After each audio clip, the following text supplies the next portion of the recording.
Hi guys, magandang umaga po sa inyong lahat. At tanghali na po pala kasi alas na po dito. Alas 12 na po. Ayan. So, ngayon po is malis kami ng bahay. At hindi tayo mamasyal mga kakain, hindi rin tayo mag-fishing. So, masaya si Kindness kasi may nagbigay sa amin ng guys, regalo. Ayan, advance ang gift natin ngayon. Kasi yung anak ko po is may budget siya para sa amin. Ayan, so mamaya guys, pakita ko po sa inyo kung magkano nga pa yung budget niya para sa amin ngayon, no? So isa-shopping niya raw kami guys. Pero sabi ko, gusto ko yung sa akin, yung sa mga gamit na lang sa bahay. Kasi yung para din ba? Yung may mga purpose ako. Pero sabi niya, ayaw niya raw. Gusto niya raw yung gamit ko raw mismo. Yan, damit or sapatos. Kaya sabi ko naman, sapatos kasi marami akong sapatos na binigay niya sa akin. Hindi ko po iba nga minsan ko lang nagagamit.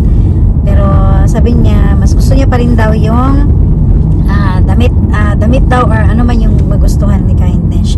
Yung para daw talaga sa akin. Okay? So mamaya guys, at pakita ko po sa inyo kung ano ba yung mga plano. Ayan, kung may magustuhan po ako. And then yung asawa ko naman, ang gusto niya, di ba, yung para gamit niya sa pamimingwit. Gusto niya naman yung magdagdag mga kakain na mga kagamitan namin sa pamimingwit. So yun daw ang gusto niya. So walang magawa yung anak ko dahil yun naman talaga ang hilig ng asawa ko. Ang mga kagamitan po, mga collection namin sa fishing. Okay? So samahan niyo po ako ngayon guys sa araw na po na ito. Hindi muna tayo gala-gala. Ngayon po is mamalengke and then nagtingtingin muna kami kung may magustuhan si Kindness. Alright guys, so ngayon po is update ko po sa inyo guys, no? Ayan, so napakaganda po ng weather ngayon sa Japan. So at maganda rin po ngayon talaga mamasyal. Tsaka walang gaanong hangin. Although malamig po pero carry naman po yung kasi hindi gaano kalakas yung hangin po. Okay? So pero mayang hapon, yun mas malamig na po talaga. Alright? Alright guys, so nandito na tayo ngayon sa tindahan po ng mga bintahan ng mga sa fishing gear po. So ayan ang aking unika mga kakain, sumama siya sa amin. Ay! So may bigay na siya sa amin na pera guys. Ayaw ko sanang tanggapin pero gusto niya daw na advance na regalo niya po sa amin. Wow! At nakasobre guys. Marami yan. Super shop. Wow! Here it is. Thank you! Para sa Christmas. Para daw sa Christmas, sa aming dalawa daw guys ng ama niya. Bilangin natin mga kakain, magkano ba to? Diba? Pamalengke ko man lang po. Ayo. Ayun nyo to guys. Ayan guys, isang lapad. Ayan, 1, 2, 3, 4, 5, 6, 7, 8, 9, 10. Oh, thank you, Naknak. Yeah. Okay. So, ano pa siya guys? Sahod niya guys, no? Tapos, kasi pa siya hindi talaga siya full-time worker pa. Pero, nagbigay talaga siya amin ng regalo.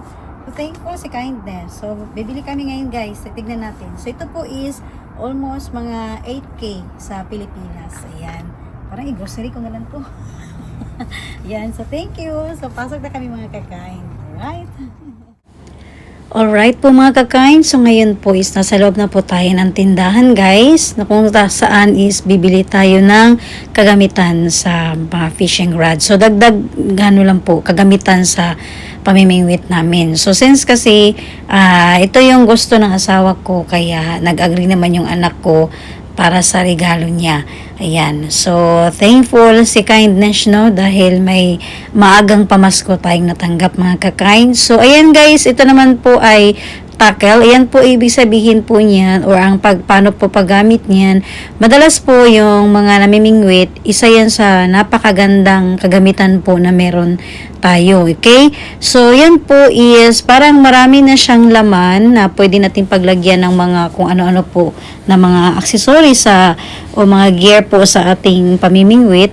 Ayan. And then, sa gilid po yan guys, pwede rin pong lagyan ng parang stand po siya na pwedeng yung parang itayo na lang yung fishing rod. So, Pakita ko lang po sa inyo mga kakain kung paano yan gagamitin kapag nag-fishing na po kami, no. Ayan. So, medyo may ano rin po yung presyo, kaya talagang tiniming rin ng asawa ko no na Black Friday po kami namili kasi may mga discount po tayo. Okay? So, ngayon po is nagtingin-tingin pa po kami dyan guys kasi nga may in-order din po kami sa online. So, pinagbasihan namin yung mga presyo, kung ano ba yung mga kagandahan, pati yung sa quality po. Ayan. So, hindi talaga yung bibili na kami agad. Kasi, masayang din po kung minsan sa mga online, kumbawa, 5 items na po ang nabili natin, tapos dyan, 3 items lang. So, sayang naman yung pera na pwede pa nating magamit pa sa mga ilang mga pwedeng kagamitan sa fishing. Alright guys, so nagtingin-tingin muna kami guys, no? Although nag-order na siya sa online, pero hindi pa namin talaga final doon kasi kung nag-compare namin yung presyo, sayang din naman po kasi. So lumipat kami guys ngayon ng iba pang store kasi kino-compare po namin yung mga kasi sayang din po no, kung yung iba kasi Black Friday po ngayon sa Japan. So yung mga sale ang pinipili namin. Okay? Alright guys, so nandito kami ngayon sa Plant 6 and then naghahanap pa kami ng parking area. So dahil nga po hindi tayo bumili doon, na kinukumpara namin ang presyo mga kakain para naman yung bigay ng anak ko, gusto namin na masulit yung mas marami yung mabili namin na gamit ng asawa ko guys. So si Kindness, dito rin ako ngayon, magtingin-tingin ako kung may magugustuhan ba ako dito. Baka mamaya ang mangyayari is talagang mag-grocery na lang ako, no? Okay, so ayan po, park muna tayo mga kakain. Alright po mga kakain, so ngayon is nasa loob na po tayo ng Plan 6 guys. So ayan pa rin po ang ginawa namin, compared namin yung mga presyo no sa naunang tindahan na napuntahan namin. So marami din siya mga display, kaya lang yung tackle po, yung parang box, wala po dito. Ayan, so nag-iisip pa po yung asawa ko kung ano ba yung mga bibilhin na lang muna niya. Tapos yung iba sa online po niya ini-order. So pakita ko lang po sa inyo guys ang kabuuan kapag natanggap na natin yung sa online, no? Kasi dito parang magkahiwalay talaga. Hindi kompleto yung mabili namin dyan ngayon. So at medyo wala siyang nagustuhan dyan guys sa loob ng Plan 6, kaya nagbabalak siya na may bilhin doon sa una-unang store po na pinuntahan namin. Ayun guys, parang napagod na si Uncle. Ano nangyari sa inyo dyan? Napagod kayo sa paglilibot? Okay, gusto na. Ano yung gusto na kalamisa? Kana? Kaya sarang kapiluan ba? Ano ito yung piluan eh? So dyan na sila muna guys kasi kinoconfirm na anak ko yung order nila sa online. Yan po. So ayan po mga kakain, so nandito pa rin tayo sa loob ng Plan 6, no. So ito po yung papakita ko po sa inyo guys. Ito yung mga banda na pwedeng mga mabili para po sa mga kagamitan po sa magamit natin mismo sa araw ng Pasko. Ayan, so mga Christmas decor po siya. So nandito pa rin tayo sa loob ng Plan 6. Ayan po. So gusto ko lang din pong ibahagi sa inyo ngayon, no. Ayan po. So sa Japan, kahit hindi naman po lahat mga Christian ang mga nakatira dito po, meron pa rin kasing iilan. Kaya kung nakikita nyo po, may mga display rin po sila na mga para po sa mga Christmas decor. Okay? So, ayan. So, marami rin po. Hindi naman gaano karami, pero marami pa rin pong mga Kristiyano dito sa Japan. Okay? So, ayan po. And then, isa rin po na pupunta ako dito dahil kung napansin nyo po, wala pa po akong update tungkol sa mga Christmas decor ko po sa aking bahay. Ayan. So, dahil may iniisip kasi ako guys, pero hindi ko siya ngayon magawa. Hindi ko siya mabuo-buo. And then medyo magkulang na talaga ako sa oras. So nagtingin-tingin lang ako kung baka sakali nandito po yung hinahanap ni Kindness. Kasi nga gusto ko po sanang bagong Christmas tree. Ayan. Pero wala po yung mga plano ni Kindness. Yan, hindi ko mabuo. Siguro hindi ko magawa this year. Baka next year po magawa ko yung mga plano ko. So, pansamantala muna guys, gagamitin ko siguro yung Christmas tree, no? Yung dati ko pa rin yan. So, sayang din naman kung bili tayo ng bili. Ayan, kung napansin nyo po, kahit gaano kaliit po yung mga Christmas tree na yan, ang mamahal. Ayan, nagmahalan na rin po. Kala nyo po, yung tao lang ang nagmahalan. Ayan, pati po mga bilihin, nagmahalan na rin po mga ka-kind. Okay? So, ayan guys, since kasi kahol na rin po ako sa oras, kaya ang naisip ko is yung Christmas tree ko po ang gagamitin ko, pero may iba naman po akong gagawin noon. Ayan, so hintayin nyo lang po yun guys, i-update ko po sa inyo. Since kasi galing ako sa Pilipinas, no, kaya yung parang mindset ni Kindness, hindi pa talaga yung nabuo ko yung mga plano ko para sa aking Christmas decor ko po sa bahay. Kaya kung napansin nyo po, medyo nakahol ako sa oras. Ayan. At syempre guys, minsan kasi nabibigla rin ako. Bigla akong pinagtrabaho ng Sabado. Ayan, kaya medyo huli yung mga plano ko guys. Hindi ko mahabol-habol. And then maraming mga lakad. Ayan po. So ito yung mga pinabakita ko po sa inyo sa Japan na mga Christmas tree rin po. Ayan. May katulad rin po sa atin. So kung napansin nyo po guys, parang ito yung mga bagong Christmas tree. Yung hindi masyadong sa space yan. So parang hindi siya, sabihin ko sa Bisaya guys, murag bukad ba? Ayan, dili kay siya bukad. Murag mo ni yata ang mga uso karon, ang bagong model po ng Christmas tree ngayon na yan kasi yung mga dati ko napansin niyo po yung mga lumang mga design. So masyado talagang malapad yung medyo malaking space ang nakukuha. Ayan, so ito yung mga pinakita ko lang po sa inyo guys. Kahit saan po kayo dito sa Japan, sa mga store, may makikita rin po kayong mga naka-display po na Christmas decor. Ayan. So, sila dito guys, na-adapt na rin po nila. Kapag may celebration po ng mga Halloween, ayan, may mga display rin po sila. So, ngayon is parating ang Pasko, kaya meron din silang mga display po or binibenta po ng mga Christmas decor. Alright guys, nakalis na po kami sa Plan 6. So, wala kami nabili dyan mga kakain. May nabili kami pero parang regalo po, no, para sa exchange gift namin. Ayan po. So, wala pa kaming napili ngayon mga kakain, dahil na si Kindness. Pupunta tayo ngayon sa Aeon Mall. Okay? Alright guys, bumalik kami dito sa sa fishing na kanina tinignan namin. Kasi wala kaming nagustuhan dun sa Plan 6. Kaya dito na kami guys sa yung pinuntahan namin kanina. So may napili kami kasi na ilan. So ito muna yung bibilhin ng asawa ko. Okay guys, may napili na yung asawa ko, no. Yan po. So ito is para gamit natin sa fishing rod. Ayan. And then yung stand niya.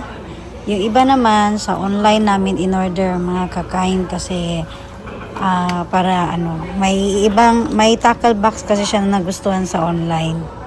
Yan, so hintayin na lang po namin. O-order kami mamaya.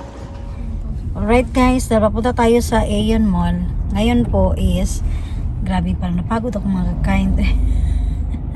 Parang hindi na ako sanay mag pasyal-pasyal sa mga talaga, no, mga mall ganun.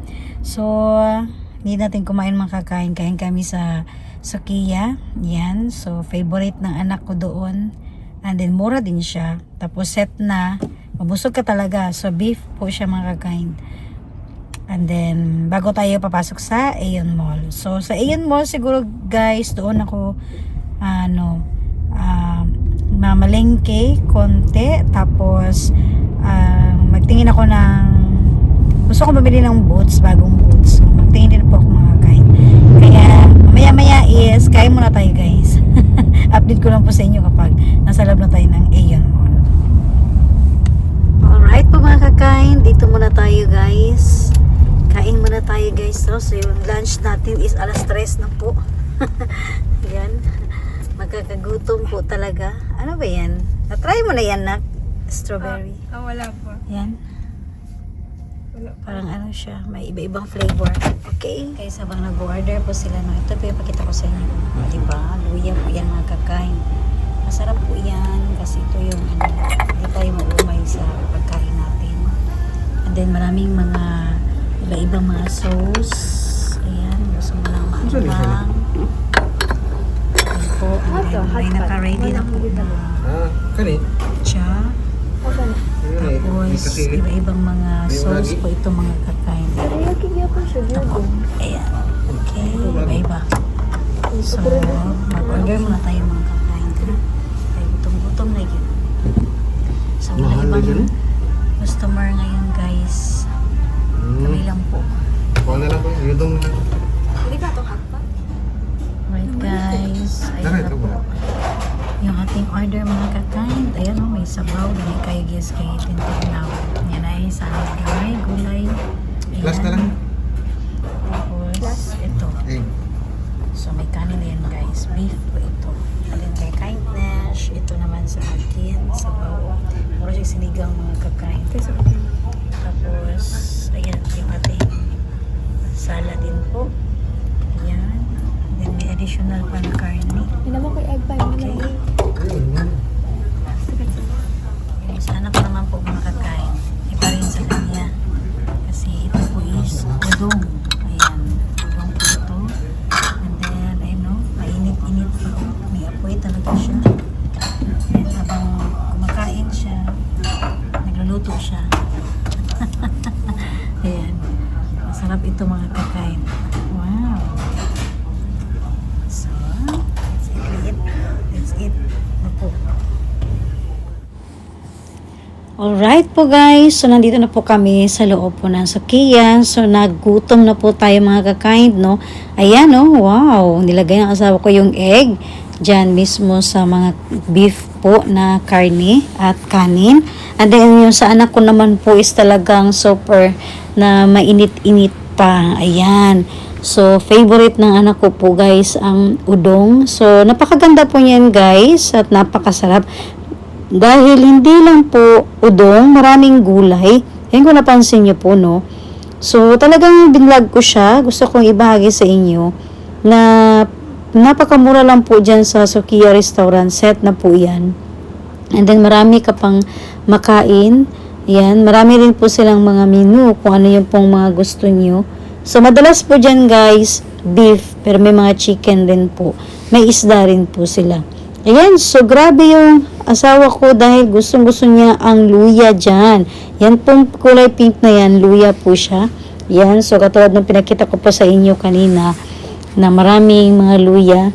Isa yan sa parang hindi ka madaling maumay. Yan.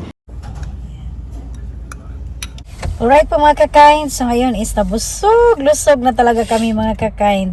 So, tapos na kami dun sa Sukiya Restaurant and then dito na tayo guys sa loob ng Aeon Mall dahil nga po busog-lusog si Kindness. So timing no, pupunta tayo sa Aeon Mall. So maglakad-lakad tayo dito guys. And then sana may mahanap ako na boots kasi yung boots ko na ginagamit, yun ang gustong-gusto ko. So yun din ang gusto kong hanapin na type po. Ayan. So gusto ko ng bago. Ano yung kalsada yun? Gusto ko ng bago po mga kakain. Okay? Yan po at nandito na tayo sa Aeon Mall. Alright? So, ayan na po guys, at dito na po tayo sa Aeon Mall. Alright, dahil busog-lusog na po si Kindness, so kailangan po nating maglibot-libot muna. So, nandito na po ako guys, sinulit ko na rin po, kaya nagtingin-tingin din po ako ng mga pwede kong irigalo po sa aking mga inaanak po dito sa Japan. Ayan. So, may naguguluhan ako guys kung ano ba yung pwede kong irigalo para sa kanila. At syempre, ayan na po guys. Dito tayo pumasok ako sa isang boutique po dito sa Aeon Mall, no. And then, syempre guys, sinulit ko po dahil Black Friday po, may mga discount po yan kasi may mga medyo may kamahalan rin po yan guys. So, para po sa kalaman ng lahat, ang sinusukat ngayon ni Kindness is nagkakalaga po siya sa atin ng almost nasa mga 7,000 yan pesos kung original price niya po yan. So, may less po yan mga kakain dahil Black Friday po. And then, isa akong member po ng Aeon Mall. Yung ating card po dyan mismo is member po si Kindness. Kaya, plus pa po yung ating discount. So, Ayan po, nag-voice over na lang po si Kindness dyan dahil nga po may music po tayo dyan mga ka-kind at kilalang music po talaga siya. Yan po, kaya iniwasan po natin. Okay? So, ito yan po yung binahagi ni Kindness guys. Sinusukat ko po dahil may pagkagamitan po ako si Kindness sa damit na po na iyan. So, thankful si Kindness no dahil yung anak ko is nag-agree po siya sa damit na yan. Guys, natapos na po kami no. Yan, and bumili ako ng bulaklak guys. Malingki si Kindness. Ano po, gabi na kami nakalabas. So, maya-maya update ko po sa inyo mga kakain pagdating ko po sa bahay. Alright? Alright guys, so pauwi na kami. Thank you Nak-Nak sa gift mo. Yan. So, hindi pa tapos guys kasi hindi pa naubos. Ayan po. So, may continuation na to no. Anong iba yung... Kasi nag-try ako ng boots kanina. Nandun talaga siya pero hindi ko nagustuhan kasi parang leather type siya.